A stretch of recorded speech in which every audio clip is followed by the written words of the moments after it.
What's up, guys? I wanted to do a quick video of something I usually post about in comment threads and stuff on like the group I admin and some other places, and talk about the first albums you bought, uh, how they shaped you or whatever. And here's the thing I do. I review music and books and movies and stuff for a channel. Um, so I guess it's important that I start this one. I really want to hear your guys' stuff in the comments. If you would, please, if you would take the time and tell me your story, I would love to hear it. So mine is, now this of course shows my age. It was in like the 90s. I got, let's see, my first two albums were Soundgarden's Super Unknown and White Zombie's Astro Creep 2000. Uh, I don't think I was like born with great taste in music, nor do I think that mine's subjectively good or bad. I just like so much different stuff. Uh, but I think I just got really lucky that I got two of probably the best albums of the 90s just right off the bat. I just really got lucky. Because as an adult, I still go back and listen to those albums on a regular basis. Excuse me. As I got older, I started to realize, not only was Super Unknown a good album from just like a listening perspective as a non-educated music person who just likes music. As I got older, I realized like how good the guitars were from Kim Thayil on Super Unknown, and just really in general. Later in life, listening to his stuff, like you catch solos and stuff in Soundgarden's albums, which is what made them special to me. Not just the ability to write a good song.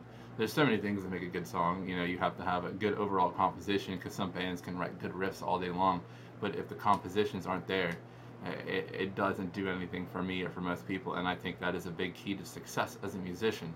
Um, for example, I've heard Leprous mention when they had recorded The Congregation, they said that some of their favorite riffs they wrote during that recording session, they threw away because it didn't fit in the overall context of a song. And I think that's important. I think that speaks about when a band can really write music. It's something special. Is when you understand not only that a riff can be good, but it has to fit in the context of a song. It has to give it a natural ebb and flow that a song needs. I don't care what genre you're writing. If you're writing technical death metal, Gorod understand the ebb and flow of song structure and can write a song that's extremely technical, but I remember how that song goes note for note after I listen to it. You hear it in pop music, you hear it in metal, you hear it in electronic music. It's everywhere and it's important. And Soundgarden has had that. White Zombie also had that, and I know a lot of people, their favorite album was La Sexoristo, the one before, which is still a classic album, but my favorite's always been Astro Creep. It was just that right level of aggression that I like, which probably steered me towards a lot of this metal stuff I listen to today. I don't know if I would really call Astro Creep a metal album. It's a really heavy industrial album, in my opinion. Um, but yeah, everything was special in there.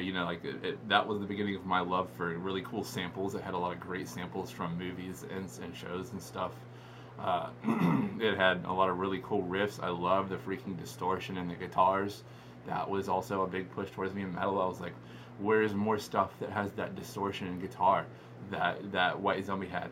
And it's funny because I remember finally, like, I think Mom got me on one of those like Columbia CD Club things, those 15 for a nickel bullshits that everybody used to do, and just not continue them. And I remember grabbing this one. This was way back in that era too. I was a teenager grabbing Haunted by 6 Feet Under, and I was like, what the fuck is this? Like, I was not ready for it yet. I was not ready for death metal as a little kid. I was like, what the fuck is this? This is slightly scary. This guy sounds like a demon. But these riffs are amazing because I still remember I don't even really like 6 Feet Under that much, but I still remember that opening riff, the lycanthropy. Like, that was my shit back in the day, and I just wasn't ready for it. And I actually, this is funny because I traded that album for Smash by Offspring, which I don't give a fuck. Don't talk shit. Offspring used to be good.